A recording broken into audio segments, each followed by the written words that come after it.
السلام علیکم ناظرین، آپ دیکھ رہے ہیں پروگرام سوال اور میں ہوں مصباح سعید۔ پروگرام کے آغاز میں بات ہوگی ناظرین، وفاقی وزیر علی پرویز ملک نے بجلی اور پیٹرول کے حوالے سے ایک عجیب سی منطق پیش کی ہے۔ وہ کہتے ہیں کہ پیٹرول کا پیسہ اور وسائل بجلی کی قیمت کم کرنے پر لگائیں گے۔ اس پر بات ہوگی۔ میرا بھی ہے کہ ملے مجھے رشتوں کا بے لوث پیار، میرے قوم حکومت کے ساتھ نہیں ہے۔ پروگرام کے آخری حصے میں ڈیبیٹ ہوگی۔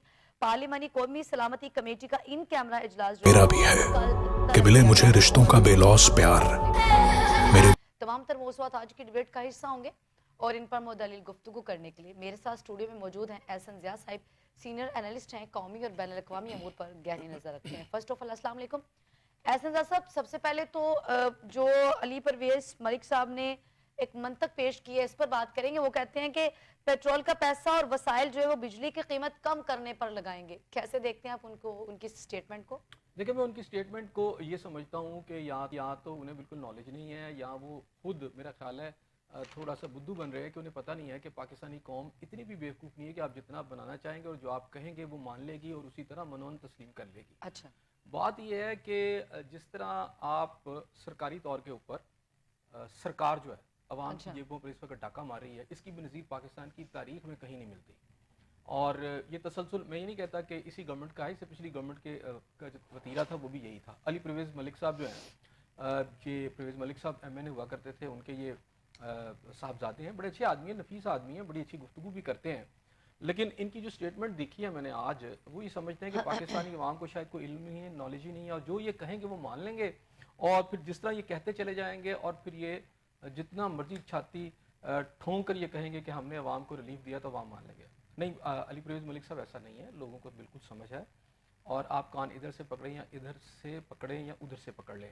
بات یہ ہے کہ آپ اس وقت جو صورتحال آپ کر رہے ہیں وہ یہ ہے کہ عوام کی ننگی پیٹھوں پر مہنگائی کے تازیانے جس شدت کے ساتھ برسا رہے ہیں، ڈیفینیٹلی وہ پوری دنیا بھی دیکھ رہی ہے، عوام بھی اس کو محسوس کر رہی ہے، اور آپ چاہے کچھ بھی کر لیں، جب تک آپ جینون ریلیف عوام کو نہیں دیں گے، عوام آپ کی بات کو مانے گی نہیں۔ بہرحال آپ حکومت میں ہیں، طاقت آپ کے پاس ہے، اختیار آپ کے پاس ہے، آپ جو چاہے کریں، لیکن حقائق یہ ہیں مصباح کہ یہ اسی طرح ہے کہ عوام کی آپ کھال ادھیڑ لیں مہنگائی کے تازیانے کے ساتھ، اور اس کے بعد پیچ ورک شروع کر دیں کہ ایک جگہ کی اسکن اتاریں اور دوسری جگہ پہ لگا کر اس زخم کو بند کرنے کی ایک کوشش تو نہیں، میں کہوں گا دکھاوا کریں۔ اب دیکھیں یہ کتنا زبردست کھیل رہے ہیں، پیٹرول کی قیمتوں میں یہ کمی کر رہے ہیں جی، 12-13 روپے قیمت جو ہے میکسیمم نیچے آ جائے گی، لیکن اس سے پہلے 10 روپے کی لیوی بڑھا دی ہے، یعنی وہ 70 روپیز پہ چلی گئی ہے۔ صحیح ہے، مطلب جو آپ نے ریلیف دینا ہے وہ پہلے ہی بڑھا دیا۔ ایسا صاحب پیٹرولیم ڈویژن سے جاری جو نوٹیفیکیشن ہے اس کے مطابق 16 مارچ سے فی لیٹر پیٹرولیم جو لیوی ہے وہ 60 روپے سے بڑھا کر 70 روپے فی لیٹر کر دی گئی۔ میں نے وہی کہا نا، 10 روپے بڑھا دی، اب آپ ریلیف دے دیں گے 5-6 روپے کا، یعنی مہنگا کرنے کے بعد آپ بتائیں گے قوم کو کہ جی ہم نے 7 روپے 8 روپے یا چلے 10 روپے، میں کہتا ہوں 12-13 روپے تو خیر نہیں آپ نے کرنا، لیکن جتنا بھی آپ کریں گے آپ نے اس سے پہلے اس میں مہنگا کر دیا اس کو، باوجود اس امر کے کہ انٹرنیشنل جو اس وقت پیٹرول اور ڈیزل کی قیمتیں ہیں یا کروڈ آئل کی قیمتیں ہیں وہ اتنی زیادہ نیچے آئی ہیں کہ بڑا آسانی کے ساتھ گورنمنٹ جو ہے 13 روپے تک کا جو ریلیف ہے وہ پاکستانی عوام کو دے سکتی تھی۔ ایسا پھر ایسا کیوں ہوتا ہے کہ اگر عالمی منڈی میں جو ہے وہ تیل کی قیمتیں یا پیٹرول کی قیمتیں کم ہوتی ہیں تو وہ اس کا ریلیف یا اس کی جو ریلیکسیشن ہے وہ عوام کو کیوں نہیں ملتی؟ ملنی چاہیے، اس میں بھی حکومت کی جی بالکل، میں نے کہا نا کہ ایک سرکاری ڈاکہ ہے جو بجلی کی صورت میں، خوشربا بلوں کی شکل میں، پیٹرول کی قیمتوں کی شکل میں، ڈیزل کی قیمتوں کی شکل میں عوام کی جیب پر روز مارا جاتا ہے۔ سرکاری سرکہ بل جبر اس کو آپ کہیں گے کہ عوام اس کے سامنے بے بس ہے، تو اس بے بسی کے عالم میں وہ کیا کرے۔ اب دوسری بات آ جاتی ہے کہ آپ کی انہوں نے کہا جی ہم ریلیف دیں گے بجلی کی قیمتوں میں، صحیح، اچھا پیٹرول کی قیمتیں آپ نے اس میں تو کوئی ریلیف نہیں دیا بلکہ آپ نے اس کو کہیں بڑھا ہی دیا زیادہ، ٹھیک ہے، بالکل۔ اس کے بعد بجلی کی قیمتیں سن لیں، اچھا جی بجلی کی قیمتوں میں آپ کیسے ریلیف دیں گے؟ کیونکہ آپ کی آئی پی پیز، اگر آپ کو پتہ ہے کہ پاکستان کے اندر جو بجلی کی زیادہ پروڈکشن ہے وہ آپ کی تیل اور آئل کے ساتھ ہی ہے ساری، ٹھیک ہے، ہاں جی، آئل جو ہے، تو اب جب آپ نے آئل کی اور تیل کی قیمتیں بڑھا دیں، اس میں لیوی بھی لگا دی، تو پھر اس کا مطلب ہے کاسٹ آف پروڈکشن جو بجلی کی ہے وہ وہاں پہ زیادہ ہوگی، صحیح، وہ تو آلریڈی وہاں پہ ہو جائے گی، بالکل۔ تو آپ ریلیف کیسے دیں گے؟ کیا آپ فیکٹریوں کو، کیا آپ ملوں کو کوئی ریلیف دے سکیں گے اس طرح؟ تو ایسا سب جو اس وقت عوام کو چاہے وہ پیٹرول کی قیمتیں ہوں یا اشیاء خورنوش کی قیمتیں ہوں، اس کے حوالے سے جو ایک لالی پاپ دیا جا رہا ہے گورنمنٹ کی جانب سے, حکومت کی جانب سے, اس پر آپ کیا کہیں گے؟ ایک نعرہ تو یہ لگایا جا رہا ہے نا کہ ابھی عوام کی آنکھوں میں دھول جھونک رہے ہیں نا. اچھا, ان کو تقریباً سال سے زیادہ ہو گیا آ کے, چلو مانتے ہیں جی یہ گورنمنٹ ہے, انہوں نے کوئی اچھے کام بھی کیے ہوں گے, میں یہ نہیں کہہ رہا برے ہیں, لیکن جو بات آ جاتی ہے نا, یہ جو کلیم کرتے ہیں اس وقت پرائم منسٹر آف پاکستان بھی, میاں شہباز شریف صاحب جی کہ 1 ڈیجٹ پہ مہنگائی نیچے آ گئی, تو میں نے کہا حقائق بتا دیں نا آپ کی اشیاء خرد و نوش کی قیمتوں میں کمی کیسے آ سکتی ہے, کیونکہ اگر کاسٹ آف پروڈکشن آپ کی جو سارا کا سارا آپ کی ٹرانسپورٹیشن ہے یا آپ کی کوئی بھی چیز ہے جو آپ کی پروڈیوس ہوتی ہے آپ کی فیکٹریوں میں جس نے مارکیٹ کے اندر آنا ہے, اس کے پیچھے دو بہت بڑے فیکٹر ہیں, ایک بجلی ہے اور ایک آپ کا پیٹرول ہے. پیٹرول میں آپ نے کوئی ریلیف دیا نہیں, ٹھیک ہے, بجلی میں آپ کو ریلیف دے نہیں رہے, بلکہ آپ نے سولر کے ساتھ کیا کیا آپ کے سامنے ہی ہے آپ نے اس میں ٹیکس کہ آپ پہلے کوئی جو یونٹ لے رہے تھے آپ وہ کوئی 10 روپے کا آپ نے لینا شروع کر دیا, آپ دیں گے 70-80 روپے کا یونٹ عوام کو واپس. یعنی عوام کو لوٹنے کا ان کو صرف بہانا چاہیے. اور پھر میں کہوں گا سرکاری ڈاکہ, صحیح, اور یہ ڈاکہ مارنے والے کون ہیں؟ آپ کو لگتا ہے, آپ سمجھتے ہیں کہ اس حکومت نے عوام کو وہ ابتدائی ریلیف دیا, یا پھر اس وقت جو ہے وہ عوام اس چیز کی توقع رکھے کہ موجودہ حکومت کسی قسم کا ابتدائی ریلیف دینے میں کامیاب ہو مریم نواز صاحبہ کی بات بتائیں نا, پھر گورنمنٹ کی جانب سے کیوں کہا جا رہا ہے, پھر ریلیف کی باتیں کیوں ہو رہی ہیں؟ ان کی عظمیٰ بخاری صاحبہ کہہ رہی ہیں, سی ایم پنجاب کہہ رہی ہیں جی عوام کو بہت بڑا ریلیف اشیاء خرد و نوش میں رمضان میں دے دیا. رمضان میں بھی 800 روپے کے جی اس وقت جو ہے پورے لاہور کے اندر چکن بک رہا ہے, ایسے ہی ہے, ٹھیک ہے نا, یہ جو ایک عوام کے پاس رہ گیا تھا چکن, ہاں جی, وہ 800 روپے کا مل رہا ہے. رمضان سے پہلے یہ کوئی 500 روپے کے راؤنڈ اباؤٹ اس کی قیمت تھی, چلے مل جاتا تھا عوام کو, اب اس کی پہنچ سے بھی باہر چلا گیا, اور ابھی عید نہیں آئی. تو کوئی آپ کو کوئی پرائس کنٹرول کمیٹیاں کو ورک کرتی ہوئی ہوں, کوئی اشیاء خرد و نوش, آپ کو پھل یہاں اویلیبل ہی نہیں ہے, اس کے ریٹس آسمان سے باتیں کر رہے ہیں, اشیاء خرد و نوش کی قیمتیں آسمان سے باتیں کر رہی ہیں. آپ یہاں پر انفارمیشن ڈپارٹمنٹ کو لے لیں, چاہے آپ کا فیڈرل کا انفارمیشن ڈپارٹمنٹ لے لیں یا لاہور کا یعنی پنجاب کا لے لیں, دونوں بیٹھ جائیں گے وہاں کے وزراء جو ہیں, اور پھر حکومتی تعریف میں وہ کلابے ملائے جائیں گے. کوئی مریم نواز صاحبہ کی تعریفوں کے پل باندھ رہا ہے تو کوئی وزیر اعظم پاکستان کی تعریفوں کے پل باندھ رہا ہے. بھئی آپ باندھیں, لیکن کچھ تو کر کے دکھائیں, ہم مان لیں گے آپ کو, کچھ تو کریں.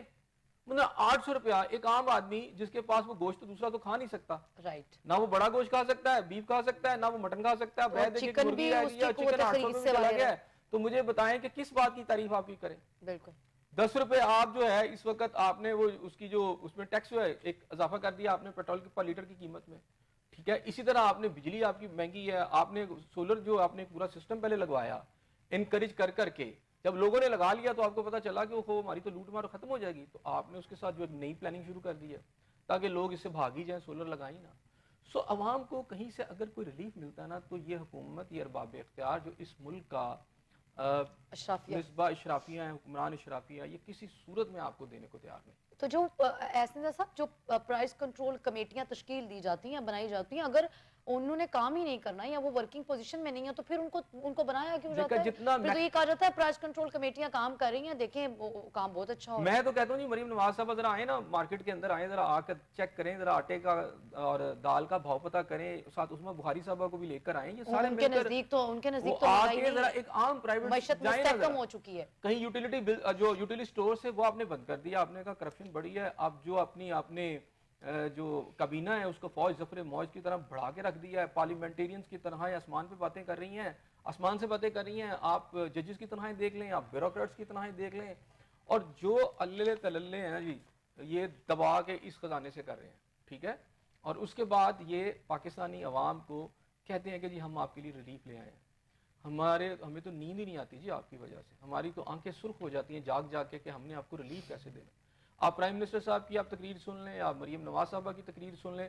خیر میں مریم نواز صاحبہ کو تھوڑا سا گنجائش ضرور دے دوں گا کہ انہوں نے بہت سارے پروجیکٹ شروع کیے, لیکن ان کے ارد گرد کی ٹیم ایسی ہے کہ اگر آپ نے حکومت کی کارکردگی صرف اشتہارات کے ذریعے دکھانی ہے اور جو ہے گراؤنڈ پہ ہے ہی کچھ نہیں, تو میرا خیال ہے ان کو چاہیے کہ اپنی میڈیا ٹیم پر بھی ذرا غور کریں. احسن صاحب اس کے اوپر بھی اعتراضات اٹھائے جاتے ہیں کہ اس وقت جو آپ کی پنجاب گورنمنٹ ہے اس کی کارکردگی اتنی تسلی بخش تو ہے ہی نہیں ہے, لیکن اشتہارات کی وجہ سے جو ہے وہ آپ اس کو لوگوں کو بتانے کی کوشش کر رہے ہیں کہ ہم بہت اچھا تسلی بخش ہوگی نا جب کارکردگی ہوگی, پھر آپ کہیں گے کہ تسلی بخش ہے یا نہیں ہے. جب کارکردگی نہیں ہے تو کون سی تسلی؟ اگر تو کارکردگی صفر ہے تو پھر وہ اشتہارات میں تو آپ کی کارکردگی نہیں. بہت اگر اچھی حکمرانوں کے مصائب ان کے کان میں یہ کہتے رہیں گے کہ جناب سب اچھا ہے, بہت خوبصورت ہے, دودھ کی نہریں جو ہے بہ رہی ہیں, اور ہم نے پاکستان کی حالت زار بدل دی ہے, تو پھر تو میں کچھ نہیں کہہ سکتا.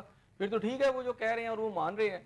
گراؤنڈ ریئلٹی تو احسن جیسا اگر ان کو یہ کہا جاتا ہے کہ سب اچھا ہے کہ رپورٹ دی جاتی ہے, تو گراؤنڈ ریئلٹیز کا جو حکمران ہے یا جو ان کو خود نہیں اس چیز کا علم ہوتا کہ گراؤنڈ ریئلٹیز کیا ہیں, کتنے بچے اسکولوں سے باہر ہیں, بے روزگاری جو ہے وہ اس وقت آپ کی ایک اچھی خاصی, تو اس پہ کوئی اس میں میرا خیال ہے سب کو پتا ہوتا ہے, سب کو پتا ہوتا ہے, ان کے پاس ساری فگرز ہوتی ہیں. یہ جان بوجھ کے بدھو بنے ہوتے ہیں, یہ جان بوجھ کر اختراز کرتے ہیں, اغماز کرتے ہیں کہ جناب شاید ہمیں پتہ نہیں ہے, یا یہ بضد رہتے ہیں کہ ہم دنیا کو دکھائیں کہ بالکل ایک ڈیفرنٹ پکچر ہے. میں اس میں کوئی دو رائے نہیں ہے, میں اس بات کو تسلیم کرتا ہوں کہ پاکستان مسلم نواز کی جو گورنمنٹ ہے, اور اگر ماضی کی میں بات کروں, اور وہ اس حد تک کہ میاں نواز شریف صاحب کی حد تک میں بات کروں گا, کہ جب یہ ماضی میں بھی رہی ہے تو پاکستان کے اندر اگر آپ بات کریں کہ جی اس وقت جتنا بھی آپ کا کمیونیکیشن کا اگر کوئی سسٹم ہے, آپ کی جو ایک پورا نیٹ ورک ہے روڈز کا اور انفراسٹرکچر کا, تو اس گورنمنٹ کے دور میں میاں نواز شریف صاحب کی پھر بات کروں, اس دور میں وہ بنا ہے پاکستان میں سب سے بڑا اگر انفراسٹرکچر پاکستان کا وہ موٹر وے, یہ ماننی پڑے گی نا. میں ابھی تھوڑی دیر پہلے میں بیٹھا ہوا تھا طارق قادری صاحب کی جو فیملی ہے ان کے ساتھ, ان کے لوگوں کے ساتھ, تو ایک بات ان کے ایک بڑے اہم بندے تھے, انہوں نے کہا یار دیکھیں میں ان کا مجھے دل سے نفرت کرتا تھا میں نواز شریف کے ساتھ, لیکن میں آج اس نتیجے پہ پہنچا ہوں کہ پاکستان کے اندر جتنا بھی اسٹرکچر بنا ہے نا, وہ انہی کے دور میں بنا ہے, ٹھیک ہے, اور کچھ اور قوتیں ہیں کہ جو اس سارے سسٹم کو بننے نہیں دے رہی. اب میاں نواز شریف صاحب کو تو آپ نے آؤٹ کر دیا, ٹھیک ہے, اور اب آپ میاں شہباز شریف صاحب ہیں, اچھا ٹھیک ہے, اور اب ترقیاتی پروجیکٹس جو ہیں ان کی شکل میں اگر کوئی موجود ہے اس وقت مریم نواز صاحبہ ہیں, تو میرا خیال ہے مریم نواز صاحبہ, میں ان کی نیت میں شک نہیں کرتا, انہوں نے بہت سارے پروجیکٹس بھی شروع کیے ہیں, لیکن انہیں سوچنا چاہیے, انہیں ذرا دیکھنا چاہیے کہ ان کی ارد گرد کی ٹیم جو ہے ان کو جو سب اچھا کی رپورٹ دیتی ہے وہ کتنا اچھا ہے گراؤنڈ کے اوپر. صحیح. ایسا صاحب ابھی آپ انفراسٹرکچر کی بات کریں کہ اس گورنمنٹ کے حوالے سے یہ کہا جاتا ہے کہ یہ ترقیاتی کاموں کے حوالے سے, تو ایسا صاحب وہ جو عوام کی بنیادی ضروریات ہوتی ہیں جس کو ہم روٹی کپڑا مکان کہتے ہیں, اگر آپ کی جو عوام ہے یا قوم ہے وہ بنیادی ضروریات سے محروم ہو, تو پھر وہ جو آپ کا انفراسٹرکچر ہوتا ہے اس کو آپ کیسے دیکھ رہے ہیں؟ میں سمجھتا ہوں محروم نہیں ہے, ان کے پاس جو ہے نا, ان کی وہ جو کہتے ہیں نا چڈی بھی یہ گورنمنٹ اتارنے پر ہوئی ہے, جو آپ کا سسٹم ہے, صرف یہ گورنمنٹ نہیں ہے, آپ کا جو اشرافیہ کا سسٹم ہے 2% کا, میں یہ کہہ رہا ہوں کہ اس کے بنیان ہے نا, اگر اس کے وجود کے اوپر وہ کہتا ہے میری بنیان خدا رہا میری بنیان چھوڑ دو, میری چڈی چھوڑ دو, وہ کہتے ہیں نہیں یہ بھی اتروا کے چھوڑنی ہے تمہاری. اصل میں مسئلہ پاکستانی عوام کا شاید میرا خیال ہے وہ بھوک بھی نہ برداشت کر لیں, ننگ بھی برداشت کر لیں, لیکن یہ نہیں ان کو چھوڑتے نا. یہ کیا کہتے ہیں مارے کو مارے شاہ مدار والی بات ہے ان کا. تو یہ جو صورتحال ہے اس وقت بہت سنگین صورتحال اختیار کر گئی ہے. یہ امید بندی تھی کہ پیٹرول کی قیمتیں یا بجلی کی قیمتیں نیچے آئیں گی, ابھی گرمیاں شروع ہو چکی ہیں, آلموسٹ اب آ گیا, یہ مارچ ختم ہو چکا ہے, تو آگے میں سمجھتا ہوں کہ اتنے خوفناک ڈیز کھڑے ہیں کہ لوگوں کے پاس تو شاید ایک پنکھا بھی چلانے کے لیے نہ رہے, کیونکہ یہاں صورتحال یہ ہے کہ یہ 7-8 ہزار روپے کا بل بھیج رہے ہیں, کسی کے اگر 100 یونٹ ہے 150 یونٹ ہے, ایسا ایک انہوں نے گورکھ دھندا بنایا ہوا ہے, ایک ایسا طریقہ کار بنایا ہوا ہے جس کے اندر پیٹرول کی قیمتیں ہیں تو اپنی مرضی سے بڑھاتے چلے جاتے ہیں, کہیں کوئی ریلیف نہیں ہے, بجلی کی قیمتیں ہیں تو ایسا پیچیدہ نظام ہے, اس میں سلیب سسٹم ڈال دیا ہے, اس میں آپ کو پتہ ہے پیک آورز ڈال دیے ہیں. دنیا میں کوئی اس طرح نہیں لوٹتا یار. وہ کہتے ہیں یار میں ان کو سب سے آسان طریقہ کیا ہے, اب انہوں نے قرضہ لے لینا آئی ایم ایف سے $1 بلین کی ان کو چاہیے ایک آخری وہ جو بیچ میں قسط ہے, اب اس کے لیے اس کی ڈیمانڈ جو ہے آئی ایم ایف کی پورا کرنے کے لیے, جس طرح اب میں آپ کو کہہ رہا ہوں کہ یہ پھر اربوں روپے کے نئے ٹیکسز اور نئے طریقے سے سب کچھ کریں گے, تو یہ بھی ان کی میں کہتا ہوں ان کا کمال ہوگا. اور پھر اس کے اوپر بڑی ڈٹائی کے ساتھ ہمارے جو حکمران وقت ہیں وہ یہ راگ الاپیں گے کہ جناب دیکھیں ہم نے عوام کو کتنا ریلیف دے دیا, ہمیں تو عوام سے زیادہ کوئی اور عزیز ہی نہیں ہے, اور اگر ہم نہ ہو تو پاکستان نہیں بچ سکتا, اگر ہم نہ ہو تو پاکستان کی عوام جو سکھ کا سانس نہیں لے سکتی. خدا را اس طرح کے دعوے نہ کریں, یا تو کہتے ہیں مشکلات ہیں ہم یہ کر رہے ہیں اور ہم نے یہی کچھ کرنا ہے. مجھے لگتا ہے نہیں سمجھ میں آ رہی نا اس طرح کی جو متضاد پالیسی وہ کیوں سامنے ہے. میرا خیال ہے کہ وہ تو یہ کہہ رہے ہیں نا کہ اس وقت جو ہے وہ معیشت مستحکم ہو چکی ہے, میرا خیال ہے کہ اور ان کے نزدیک سب اچھا ہے. حالات مریم اس طرح کے ہیں کہ جس طرح آئی ایم ایف نے بتاتا ہے, یہ آگے جتنی آسانی سے آگے اشیاء خرد و نوش پہ ٹیکس لگا دیتے ہیں, ٹیکس اضافہ ہی کر رہے ہیں نا, تو یہ تو کوئی ایک آدمی بھی کر سکتا ہے, اس کے لیے کسی پوری کیبنٹ کی بھی ضرورت نہیں ہے. اس طرح کا کوئی ویژنری بڑا قابل کوئی ارسطو ٹائپ کے ہمارے کوئی فیڈرل منسٹر جس طرح علی صاحب ہیں, اس کی بھی کوئی ضرورت نہیں ہے. میرا پرائم منسٹر کسی کیبنٹ کی ضرورت ہے, ایک کلرک لگ رہے ہیں اسے بتا دیں کہ یار آپ نے روز اتنا ایڈ کر دینا ہے بس. صحیح کہ بھئی اب پیٹرول کی قیمتوں میں اتنا کر دو, اگر کم ہو تو تم نے نہیں کرنا, بجلی کی قیمتوں اتنا اضافہ کر دو. تو اتنی بڑی فوج ظفر موج کیبنٹ کی بھی ضرورت نہیں ہے. صحیح. تو میرا خیال ہے جب عوام کو بھی سمجھ آ جائے گی کہ یار اچھا یہ علیحدہ خرچہ ہمیں ڈالا ہوا ہے اس ساری پوری کیبنٹ کا, پرائم منسٹر کے اپنے خرچے ہیں, اس لیے میں سمجھتا ہوں کہ گورنمنٹ کو شاید ایک کلرک چلا دیتے ہیں, کلرک دے دیں یار سے کہ یار یہ کرے گا, بس اس نے مہنگائی کرنی ہے تو چل جائے گا یہ ملک, تو تب بھی چلتا رہے گا یار, باقی تو بیوروکریسی چلا رہی ہے. تو میں سمجھتا ہوں کہ دیکھیں نا پارلیمنٹ نے جو ہے انہوں نے اپنی جب جو ہے آپ دیکھیں تنخواہیں اور پرکس اینڈ پریویلیجز بڑھائے ہیں تو اربوں روپے کا اضافہ کر لیا. پنجاب والوں نے بھی یہ کیا. پنجاب والے تو ایک نئی سائنس لے کر آ گئے تھے کہ جناب پنجاب کو سینٹ کی شکل پہ بنا لیتے ہیں, سینٹ اور اسمبلی اور پنجاب اسمبلی دونوں کو علیحدہ علیحدہ کر ایک نئی, یعنی بتائیں جی خرچہ کیسے ہو سکتا ہے, کتنا اور عوامی خزانے سے ہم کھا سکتے ہیں. رائٹ. تو دس از دا پوائنٹ. میرا خیال ہے مسلم نواز کو ہوش کا جو ہے ناخن لینی چاہیے, اس میں ڈیفینیٹلی پاکستان پیپلز پارٹی بھی ساتھ ہے. اچھا آج دیکھیں بار بار یہ بات کی جا رہی ہے کہ ایک بیانیہ جو ہے کہ ریاست کے خلاف عوامی سطح پر جو غم و غصہ ہے, the people are flying off the hook. اس وقت لوگوں کو اتنا غصہ ہے, وہ کیوں پیدا ہو گیا اتنا, کہ ان کو یہ نظر آ رہا ہے کہ کوئی ریلیف ہی نہیں ہے. آپ کی جو 2% اشرافیہ ہے اس کے لیے ریلیف ہے, وہ جو چاہے قومی خزانے کو جیسے چاہے وہ خرچیں, کوئی پوچھنے والے ہی نہیں ہے ان کو. اور سیاست کا مطلب وہ جو 2% اشرافی ہے وہ ظاہر سی بات ہے وہ ایسے جیسا وہ سارے کے سارے اقتدار میں ہے, تو پھر پوچھے گا کون؟ دیکھیں نا یہاں جو سسٹم, کون سوال کون کرے گا, کون پوچھے گا؟ میں یہ بتا دیں کہ یہاں کیا سسٹم ہے. یہاں دیکھیں سیاست بن گئی ہے پیسہ بنانے کے لیے. ایسے ہی ہے.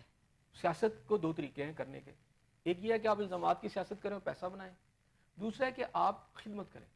اچھا خدمت کی جو سیاست ہے وہ اتنی داغدار ہو چکی ہے کہ خدمت باقاعدہ عوام کو ریلیف دینے والے جو لوگ ہیں یا ادارے ہیں ان کو اتنا بدنام کر دیا کہ, اور سیاست آپ کی بن گئی ہے صرف یہ کہ آپ جو سیاست میں آئے گا وہ پیسہ کمائے گا, اگر آپ نے نہیں کمانا تو آپ آرام سے کوئی اور کریں کام. لیکن یہ ہے کہ سیاست جو ہے آپ کی اور قومی خزانے کو آپ لوٹتے ہیں, عوام کی جو دکھ ہیں بڑھتے چلے جا رہے ہیں. 2 صوبوں میں آپ کے شورش لگی ہوئی ہے, پنجاب کا ڈی جی خان اور یہ سارے علاقے, یہاں پر بھی صورتحال ہے. آپ کے سینئر پولیس افسر ریزائن کرتے پھر رہے ہیں, اگر آپ دیکھیں تو لاہور کے آپ کا کوئی ڈی اے جی کا پتہ ہے کہ اہم پوسٹ ہے, یعنی وہ کیا ہے جی اس کا بھی یہ کلیم ہے کہ جی میرٹ پہ فیصلے نہیں ہو رہے. تو پھر اب پرائم منسٹر صاحب نے ان کے ساتھ ملاقات کا یہ سنا کہ وہ ٹائم رکھ لیا, ان کو سمجھایا جائے گا. تو اس طرح کی صورتحال کے اندر جہاں پر آپ کی اس وقت یہ اتنا عدم اعتماد ہو حکومت کے اوپر, حکومت کو سب سے پہلے اگر بچنا ہے اس سسٹم کو چلانا, باتوں سے نہیں ہوگا کچھ, آپ یہ اور وزارتیں تقسیم کرنے سے بھی کچھ نہیں ہوگا. قوم بھوک سے مر رہی ہے, 2 جو ہے صوبوں میں شورش لگی ہوئی ہے, اور پیپلز پارٹی اور نون کا سب سے بڑا ایجنڈا یہ ہے کہ اس وقت پاور پالیٹکس کے اندر ان کو کیا حصہ ملتا ہے پنجاب کے اندر, اور وہ کہتے ہیں جی ہمیں وزارتیں, یہ تو وزارتوں کی لڑائی لڑ رہے ہیں, یہ پاکستانی قوم کی جو ہے تھوڑی لڑائی لڑ رہے ہیں, یہ پاکستان کے اندر اس وقت وزارتوں کی لڑائی لڑ رہے ہیں. پیپلز پارٹی کو پنجاب میں وزارتیں چاہیے, ان کو سندھ میں چاہیے, ٹھیک ہے. اور صورتحال یہ ہے کہ سندھ کے پانی کے اوپر پورا سندھ علیحدہ ہوا ہے کہ جناب, یعنی جو آپ کے ملکی وسائل ہیں اس کے جو ہے تمام سوتوں کا وہ اشرافیہ کی طرف ہے, اور آپ یہ سمجھ ہی نہیں رہے کہ ملک اس وقت کس سٹیج پہ جا کے پہنچ چکا ہے. آپ پارلیمنٹ کا مجبور ہو گئے پارلیمنٹ کا اجلاس بلانے کے اوپر کہ آپ کی عسکری قیادت آ کے آپ بتائے گی کہ ملک کے اندر اس وقت کیا صورتحال ہے, جو پورے ملک کی لا اینڈ آرڈر کے اوپر, یا آپ کی اس وقت دہشت گردی کی کیا پوزیشن ہے. یعنی آپ ذاتی مفاد کے اوپر وہ قومی مفاد کو تو ترجیح نہیں دیتے, شاید اسی لیے ان کو اس چیز کی کوئی پرواہ نہیں. آگے بڑھیں گے. ترجمان پی ٹی آئی کہتے ہیں کہ دہشت گردوں کو بھی معلوم ہے کہ قوم جو ہے وہ حکومت کے ساتھ نہیں ہے. کہتے ہیں دہشت گردوں کو بھی پتہ چل گیا ہے جو پاکستانی قوم ہے نا وہ حکومت کے ساتھ نہیں. دیکھیں میرا خیال ہے پی ٹی آئی کا جو جتنا بھی اس وقت نقطہ نظر ہے, 9 مئی کے بعد بھی میں نہیں سمجھتا کہ ریاست کے ساتھ ان کا کوئی ایک نظر آتا ہے, کوئی نقطہ نظر ایسا ہے. آج میں طارق قادری صاحب کے جو بیٹے ہیں اس وقت پورا سنبھال رہے ہیں, میں ان سے نقطے پہ بات کر رہا تھا, تو انہوں نے بڑی کلیئر کٹ مجھے کہا. میں نے کہا جی آپ پی ٹی آئی کے ساتھ چلے, تو انہوں نے بڑی چیدہ نقطے انہوں نے صاحبزادے نے انہوں نے مجھے بتائے. انہوں نے یہ بات کی کہ انہوں نے کہا جی ہم اکٹھے چلے تھے اور ایک فکری سوچ ان کو دی تھی کہ نظام کو کیسے بدلنا ہے. اچھا. اور انہوں نے یہ سوچ دی تھی کہ جناب آپ نیشنل گورنمنٹ بنائیں, اس کو کچھ سال چلنے دیں, یہ نظام جو ہے نہیں چل سکتا, پھر ایک کونسل بنائیں جس کے اندر تمام ادارے ہو 10-15 سال کے لیے, اور پھر ان کو چلایا جائے. صحیح. انہوں نے کہا جی طارق القادری صاحب جو ہیں وہ سیاست میں نہیں آئیں گے. اب انہوں نے بالکل یعنی چھوڑ دیا کہ میں سیاست میں نہیں ہوں گا, اور ہم اس وقت سروس کریں گے قوم کی. لیکن ساتھ میں نے جب ان سے پوچھا کہ آپ کے پی ٹی آئی کے ساتھ اختلافات کیا ہوئے, تو یہ میں آج ان کے منہ جو بالکل ان کے ورڈز ہیں یا سمجھ ان کو کوٹ کر رہا ہوں. اچھا. تو انہوں نے یہ بات کی کہ جناب بات یہ ہے کہ اس وقت جب ہم ان کے ساتھ چلے تھے لیکن جب ہم آئے اقتدار کے اندر، جب یہ اقتدار میں آئے تو ماڈل ٹاؤن کے واقعے کے اوپر چونکہ اس وقت ان کو وہ سارا سوٹ کرتا تھا، فیوریبل تھا، اچھا جس اقتدار میں وہ آئے تو انہوں نے اس سے بالکل اغماض کیا اور بالکل اعتراض کیا، اور ماڈل ٹاؤن کے واقعے کے اوپر انہوں نے کوئی ایکشن نہ لیا، کیونکہ اس وقت وہ پورا سسٹم ان کو سوٹ کرتا تھا، اقتدار سوٹ کرتا تھا، جس کی وجہ سے اختلافات تو ہمارے اسی وقت ہو گئے ان سے۔ لیکن دوسری سب سے بڑی غلطی عمران خان نے بلنڈر کہہ لیں جو بہت بڑی غلطی کی، وہ یہ تھی کہ جب انہیں اقتدار سے نکالا گیا تو انہوں نے ریاست کے اندر جو ادھم مچایا، اس کی وجہ سے پاکستانی قوم کو اس کے وہ ادارے جن اداروں سے اس ملک کا دفاع ہونا انہی کے خلاف کیا، اچھا جو کہ ان کو کسی بھی صورت میں نہیں کرنا چاہیے تھا۔ انہوں نے جو نفرت کا جو بیج بویا ہے اس کو آج آپ دیکھ لیں کہ اس کی وجہ سے پاکستان کہاں کھڑا ہے۔ اچھا پی ٹی آئی آج بھی اس لائن کو نہیں چھوڑ رہی، 9 مئی کے واقعات بھی اسی تناظر کا یا اسی ایک پروسیس کا حصہ ہے، 9 مئی کے واقعات بھی، اور آج بھی جب ریاست کے اندر آپ کو ضرورت ہے، پی ٹی آئی کے ساتھ نہیں دیکھیں نا، اب آج ریاست کو ضرورت ہے کہ آپ ایک جگہ پہ کھڑے ہو، ساری اپوزیشن جماعتیں اکٹھی ہو ہوں، تو گنڈا پور صاحب کہہ رہے ہیں افغانیوں کو آ کے آپ جی نیشنلٹی دیتے ہیں، اچھا یعنی یہ وہی بات کر رہے ہیں جو آپ کو پتا ہے فیض حمید صاحب اور باجوہ صاحب پر اور عمران خان صاحب پر، یہ کہ انہوں نے وہ جو وہاں سے افغانستان سے لوگ لا کے یہاں بسائے، آپ ان کو کہہ رہے ہیں مثلا آپ ٹرمپ جیسا امریکہ جیسا ملک جو ہے ایسے ان کو لگتا وہ ہے چیز کے اوپر کہتے ہیں کہ اس میں کوئی صداقت نہیں ہے، یہ الزام لگایا جاتا ہے، کہتے رہے نا۔ اب مجھے یہ بتائیں ہماری فگر بتا دیں، وہ آپ کے پاس کوئی فیکشن فگر ہے تو وہ مصباح دکھائیں میری بات سنیں، ابھی یہ بلوچستان کے اندر سارا ہماری کہ بانی پی ٹی آئی کے دورے ابھی یہ 15-20 ہمارے فوجی شہید یہاں پہ ہوئے ہم نے ہیں، بسائے ابھی بتانے لگا ہوں، یہ ابھی جو ٹرین کا واقعہ ہے اس کے اندر جو فوجی ہمارے شہید ہوئے ہیں سارے، تو کہاں سے؟ افغانستان سے ہو رہے تھے سارے، اچھا ساری چیزیں کلیئر آ گئی۔ اس سے پہلے جتنے واقعات تھے افغانی پکڑے گئے ہیں سارا کچھ، آپ کہہ رہے ہیں افغانیوں کو یہاں پر آ کے آپ دے دیں جی جو اس کو نیشنلٹی دے دیں، یعنی یہ ملک بالکل تباہ کر دیں، ٹھیک ہے؟ آپ کی تمام پچھلے 10 سے 15 واقعات جو ہوئے ہیں، اور اس وقت آپ 10 سے قریب واقعات تو کل ہوئے ہیں، ان 10 واقعات کے اندر میجورٹی افغانستان سے آپریٹ ہو رہا ہے، افغانستان کے لوگ ہیں، اور آپ کہہ رہے ہیں ان کو آپ دے دیں نیشنلٹی دے دیں۔ آپ ملک کے ساتھ مخلص ہیں کہ نہیں ہیں؟ اب کرنا کیا چاہتے ہیں اس پاکستان کے ساتھ؟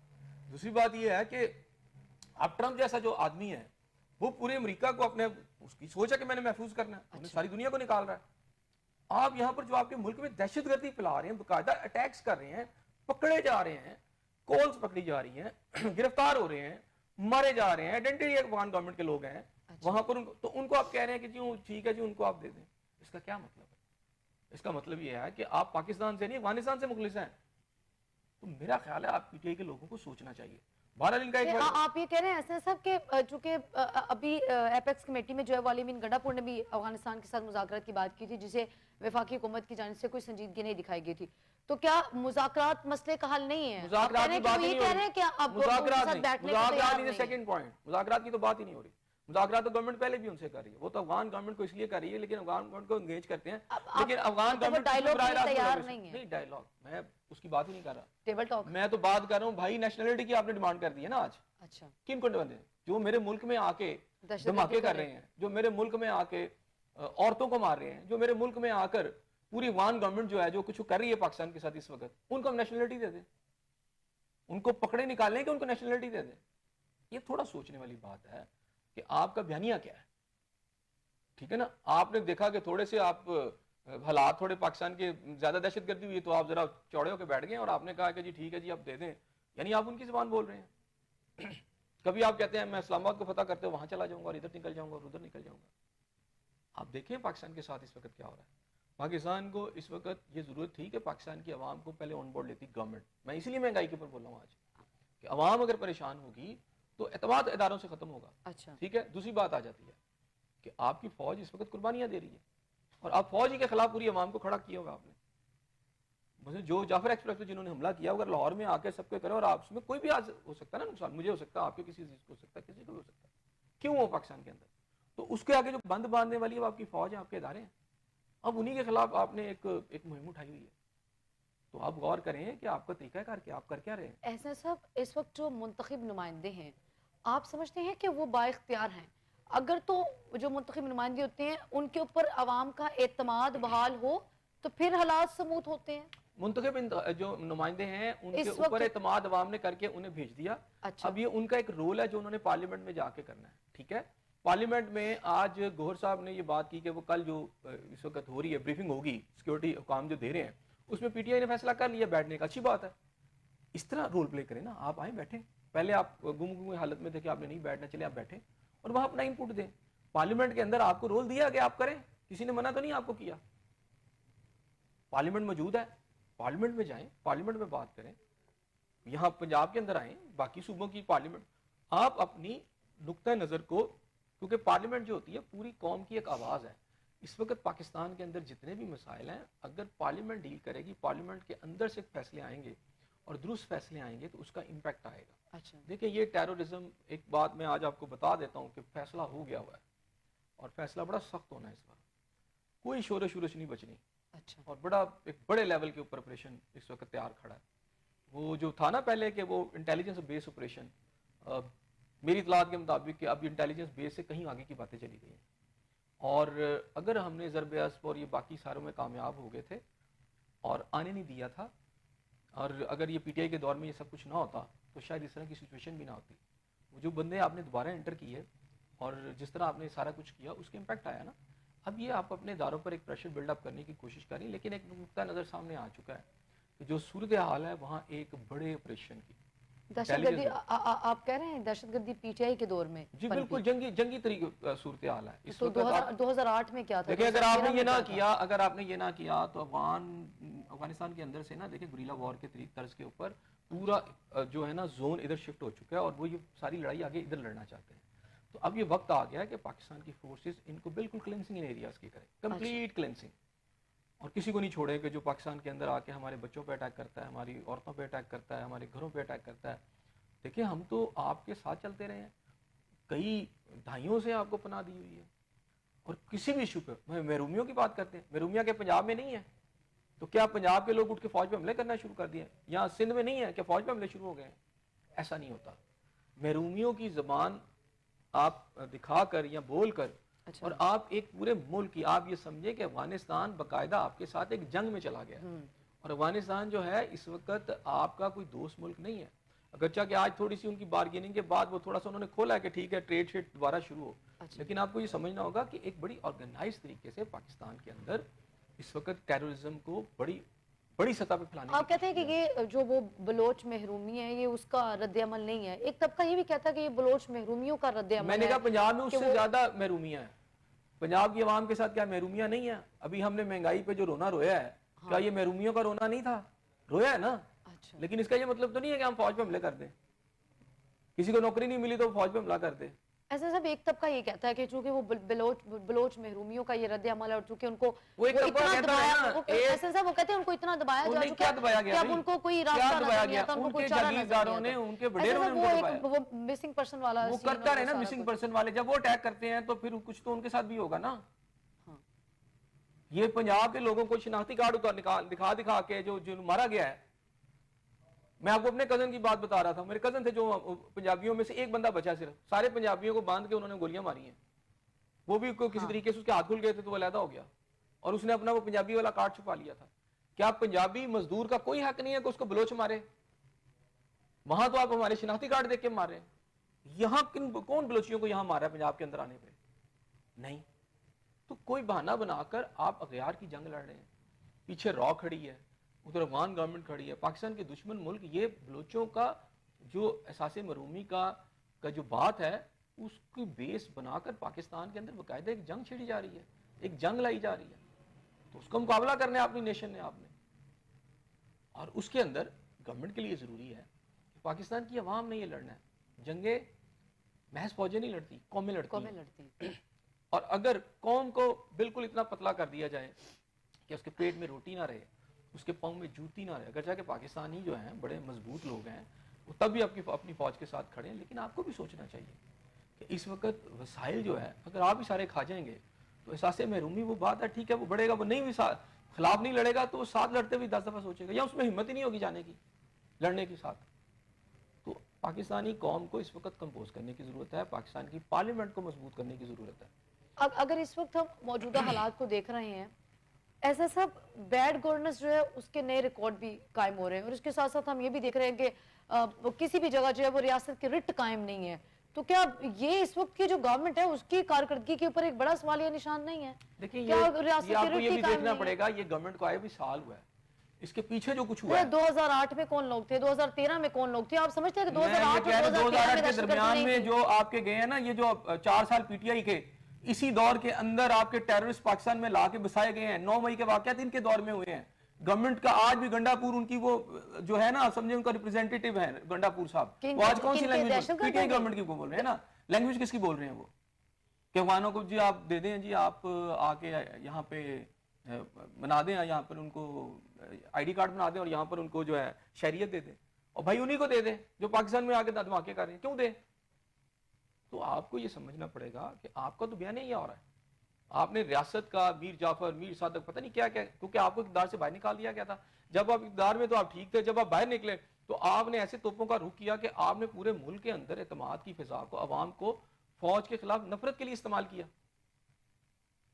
تو ملک کو آپ کیا چاہتے ہیں؟ آپ کا یاد رکھیے گا, لاسٹ ڈیٹرنس فوج ہوتی ہے. اچھا, اس کے بعد کوئی نہیں ہوتا. اگر یہ نہ رہے تو پھر کوئی بند نہیں ہے. دشمن آ جاتے ہیں, پھر جاتے ہیں, پھر صدیوں کی غلامیاں ہوتی ہیں. دیکھیں شام کے اندر, دیکھیں لبنان کے اندر, دیکھیں لیبیا کے اندر کیا کچھ ہو رہا ہے. وہاں جو بندہ صبح گھر سے جاتا ہے پتہ نہیں رات کو آنا بھی ہے کہ نہیں واپس. تو آپ کا ایک نیٹ ورک ہے, آپ اپنے ہی ایک نیٹ ورک کو توڑیں. میں نے آپ سے پہلے بھی کہا تھا کہ پاکستان کو کسی ایسے انقلاب کی ضرورت نہیں ہے جس سے گردنیں کٹیں. پاکستان کو صرف ایک سافٹ انقلاب کی ضرورت ہے کہ آپ کے اداروں کی پرفارمنس کو آپ نے بہتر کرنا ہے, اداروں کو مضبوط کرنا ہے, ادارے بنانے ہیں آپ نے, اور اداروں میں قابل لوگوں کو بٹھانا ہے, نالائق لوگوں کو نکالنا ہے, میرٹ آپ نے بحال کرنا ہے. اداروں میں قابل لوگ بیٹھے ہوئے ہیں اس وقت. میں نے اسی لیے کہا اتنے برے بھی لوگ نہیں بیٹھے. اچھا, ٹھیک ہے نا, برے ہوں گے, میں نے کب کہا نہیں بیٹھے. لوگ اتنے اچھے ہیں تو حالات کیوں اتنے خراب ہیں؟ آپ ابھی کہہ رہے ہیں کہ آپ کا ملک تو اس وقت پاکستان حالت جنگ میں ہے. یہ کس نے کیا؟ میں یہ بھی کہہ رہا ہوں کہ حالت جنگ میں اس کے رسپانسبل کون ہے؟ اس کے آپ کی پچھلی 4 سال کی گورنمنٹ بھی اتنی ہے جتنی آج کی ہوگی. اچھا, میں کیسے اس کو ایکسکلوڈ کر دوں؟ آپ تو کہتے ہیں اس کو ایکسکلوڈ کر دوں اور باقی ان پہ ڈال دوں. ہم یہ نہیں کہہ رہے, ہم کہہ رہے ہیں وہ جو 2008 اور 2013 والے دہشت گردی تھی اس کو بھی 2008 میں تو ختم ہو گئی بھی تھی نا. 2008 میں تو آپ کا ضرب عضب ہوا تھا, اور 13 میں حالات سموتھ ہو گئے تھے. اب 2008 کے بعد یہ جو کہ اب پی ٹی آئی کے دور میں دوبارہ سے آپ کی ٹیررزم بڑھی تھی اور شروع ہوئی تھی, اور اس دور میں بسائے گئے پی ایس کے واقعات, اس میں بندے نکل جانا, ایک پلاننگ کے تحت ایک پوری ایک آپ سمجھے کہ ایک ریاست کی ایک نئی اسکیم بنائی گئی تھی جس کے اندر بہت سارے لوگ ملوث تھے. اچھا, پھر اس کے نتیجے میں جب 9 مئی کے واقعات ہوئے, چیزیں ایکسپوز ہوئیں, اور اب وہ دیکھیں ایک بھیانک جن بن کے ہمارے سامنے آ گیا. اور اب افغانستان کے اندر اب یہ اب صرف دہشت گردی نہیں ہے, ایک پورا ملک آپ کے ساتھ ایک بڑی سسٹمیٹک جنگ لڑ رہا ہے. اس جنگ کو سمجھے. آج بھی آپ کی پارلیمنٹ سٹینڈ لے لے, کھڑی ہو جائے, آپ کی قوم کھڑی ہو, قوم کھڑی ہے, اور ہم نکل جائیں گے اس فیز سے بھی. یہ ذہن میں رکھیے گا, پاکستان کو اللہ کے فضل سے کچھ نہیں ہوتا, یہ فیز بھی نکل جائے گا. لیکن اس فیز کے مطابق we will have to rise to the occasion. تو بھی جو حالات ہیں ہمیں اس کے مطابق کیسے چلنا ہے. تو یہاں پر آج بھی اگر آپ اسٹیٹ کے خلاف یعنی آپ فوج کے خلاف کر رہے ہیں اور وہ جانے دے رہے ہیں آپ کو بچانے کے لیے, اور آپ انہی کے خلاف ایک پوری کمپین کر رہے ہیں, تو پارلیمنٹ کے اندر تو میرا خیال ہے اب کل اس بات کو دیکھنا چاہیے, اور پی ٹی آئی کو اپنے جو رویے پہ سوچنا چاہیے کہ وہ کیا کر رہے ہیں. صحیح. اور خاص طور پہ ایسے ایلیمنٹ جو گنڈا پور صاحب جیسے ایلیمنٹ ہیں, یہ عمران خان صاحب کے لیے کوئی اچھے ایلیمنٹس نہیں ہیں, کیونکہ یہ تو اقتدار کے مزے لے رہے ہیں اس طرح کے بیانات دے کر. اور قید میں کون ہے؟ بانی بیٹے. مشکلات کس کی بڑی ہیں؟ بانی بیٹے. ان کے تمام لوگ تو مزے لے رہے ہیں, انجوائے کر رہے ہیں. میں نے جب اقتدار سے اترے تھے اس وقت بہت سارے لوگوں کو کہا تھا, شاید ایک پروگرام میں کہا تھا کہ خان صاحب کی جو پالیسیز ہیں یہ نیچے تو جا سکتے ہیں, اوپر آنے کے لیے اب دوبارہ بہت مشکل ہے. اور پھر دوسری میں نے کہا تھا یہ جس دلدل میں ہے ان کو پتہ ہی نہیں ہے کہ ان کے دائیں بائیں جو لوگ کھڑے ہیں جب یہ اوپر نکلنے کی کوشش کرتے ہیں تو ان کو دبانے والے بھی اپنے ہی ہیں, ان کو اور دلدل میں دھکیل رہے ہیں, اور وہ اس کی وجہ سے اقتدار کے مزے لوٹ رہے ہیں, اور لوٹ رہے ہیں ان کے اندر جتنے بھی لوگ ہیں. مرکز اس وقت آپ کو کیا لگتا ہے سنجا صاحب, مرکز اس وقت کمزور ہے اور صوبے زیادہ بااختیار ہیں یا صوبے زیادہ مضبوط ہو گئے؟ ایسی بھی کمزوری نہیں ہے, ایسی بھی برے حالات نہیں ہے, لیکن شورش لگی ہوئی ہے. اور لیکن ابھی ہم اس کیپیسٹی ہماری آؤٹ نہیں ہوئی کہ اسٹیٹ اس کو ہینڈل نہیں کر سکتے. اچھا, یہاں اسٹیٹ کے تو میں اگر یہ جتنی گفتگو کی ہے اس کا مطلب یہ ہے کہ جو غلط آپ اقدامات اٹھا رہے ہیں اگر آپ یہ اٹھاتے چلے جائیں گے تو ڈیفینیٹلی پوزیشن جو ہے نا مزید گریم ہو جائے گی. آپ اپنے اس طرز عمل کو بدلیں. میرا جو کہنے کا سارا مقصد تھا, جو میں نے آج اپنے وہ دل کے صوبے زیادہ بااختیار نہیں یہ کہہ رہے ہیں آپ, تو میں یہ کہہ رہا نہیں صوبے بااختیار نہیں ہوتے, سینٹر جب تک مضبوط رہے گا. یعنی کہ سینٹر مضبوط ہے یا صوبے مضبوط ہے, یہ پوچھنا چاہ رہے ہیں. دیکھیں اگر مغلیہ ادوار کے اندر کسی بھی اسٹیٹ کی جب بیڑا گرک ہوتا ہے نا اس وقت اس کے جو کمپوننٹس ہوتے ہیں نا وہ طاقتور ہو جاتے ہیں, اور مرکز کمزور ہو جاتا ہے اور وہ حصے بکھرے ہو جاتے ہیں. اچھا اس وقت آپ اس وقت کبھی بھی صوبے مضبوط نہیں ہونے چاہیے، مرکز مضبوط نظر آ رہا ہے کبھی بھی صوبے مضبوط نہیں ہونے چاہیے. اچھا مضبوط اس انداز میں ضرور ہونا چاہیے کہ وہ اپنی عوام کی ویلفیئر کے لیے زیادہ سے زیادہ پالیسیاں مرتب کر سکیں. لیکن آج جیسے آپ کا ڈیفینس ہے، آپ کی سیکیورٹی ہے، آپ کی اسٹیٹ کو انٹیگریٹ کر کے رکھنا ہے، وہ آپ کا مرکز مضبوط ہوگا تو تب ہوتا ہے. اچھا ٹھیک ہے نا. اب کوئی بھی ادارہ چلے مجھے بتائیں اس کا ایک ہیڈ آفس ہوتا ہے نا، تو اگر ہیڈ آفس سے کوئی آرڈر آئے اور وہ باقی کو مانے نا تو کیا وہ ادارہ چل سکتا ہے؟ نہیں. تو ایک مرکز جو ہوتا ہے وہ بڑی امپورٹنٹ چیز ہوتی ہے، اس کو مضبوط ہونا. وہاں سے جب پالیسیز جو ہیں وہ ٹرکل ڈاؤن کرتی ہیں اور اگر وہ درست پالیسیز ہوتی ہیں اچھا تو اس ریاست کے اندر مضبوطی آتی ہے، خوشحالی آتی ہے اور بہتری آتی ہے. اس وقت جو صورتحال ہے پنجاب کے اندر لا اینڈ آرڈر کی سچویشن بہت زیادہ خراب نہیں ہے، لیکن پنجاب کے اندر اکنامک کنڈیشن جو ہے عوام کی وہ ٹھیک نہیں ہے.